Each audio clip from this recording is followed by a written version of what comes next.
Guys, നിങ്ങൾ ഈ Mangalore bun കഴിച്ചിട്ടുണ്ടോ?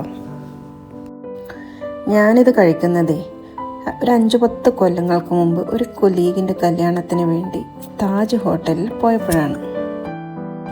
അന്ന് അവിടെ ഒരുപാട് ലക്ഷറി ഡിഷസ് ഉണ്ടായിട്ടും ഞാൻ പിന്നെയും പോയി എടുത്ത് കഴിച്ച ഒരു ഡിഷാണിത്.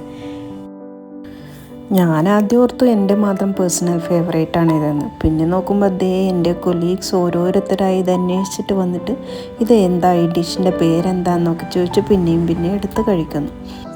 പിന്നെ ഈ ഡിഷ് കഴിച്ചത് മാംഗ്ലൂർ ഹോസ്പിറ്റലിൽ ബൈസ്റ്റാൻഡറായിട്ട് നിന്നപ്പോഴാണ്. അവിടുത്തെ ക്യാൻറ്റീൻ ഫുഡ് കഴിച്ച് മടുത്ത് ഒന്നും കഴിക്കാതെ ഇങ്ങനെ പട്ടിണിയായിട്ട് ഇരിക്കുമ്പോൾ എനിക്ക് രക്ഷകനായിട്ട് വന്നത് ഈ മാംഗ്ലൂർ ബണ്ണാണ്.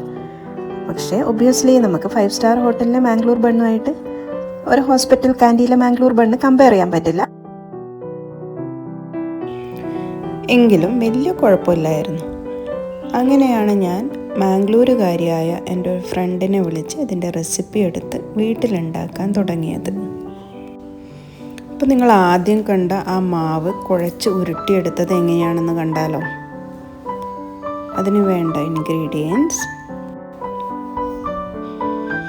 തൈര്, പിന്നെ ചെറുപഴം, റോബസ്റ്റ പഴമാണെങ്കിൽ കുറച്ചും കൂടി നല്ലതാണ്, പിന്നെ കുറച്ച് പഞ്ചസാര.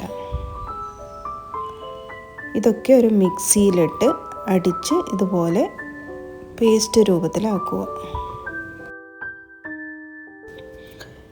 ഇനി കുറച്ച് മൈദപ്പൊടി എടുത്ത് അതിൽ കുറച്ച് ഉപ്പ് ചേർത്ത് ഈ പേസ്റ്റ് അതിലേക്ക് ഒഴിച്ച് ചപ്പാത്തിയുടെ ഒരു പാകത്തിന് കുഴച്ചെടുക്കുക. പിന്നെ ഇതിലേക്ക് ഇച്ചിരി സോഡാപ്പൊടിയും കൂടി ചേർക്കുക.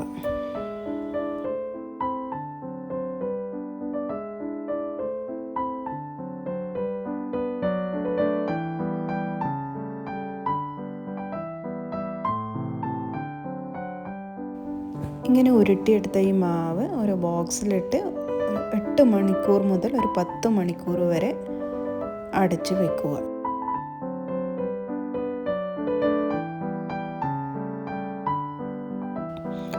അതിനുശേഷം ഇങ്ങനെ ഉരുളകളാക്കി അല്പം വലിയ ഉരുളയാക്കിയിട്ട് നല്ല കട്ടിയിൽ പരത്തണം. ചപ്പാത്തിയെ പോലെ തിന്നായിട്ടല്ല, അല്പം കട്ടിയിൽ ഒരു പൂരിയുടെ സൈസിൽ പരത്തിയിട്ട് എണ്ണയിലിട്ടിട്ട് വറുത്തെടുക്കാം.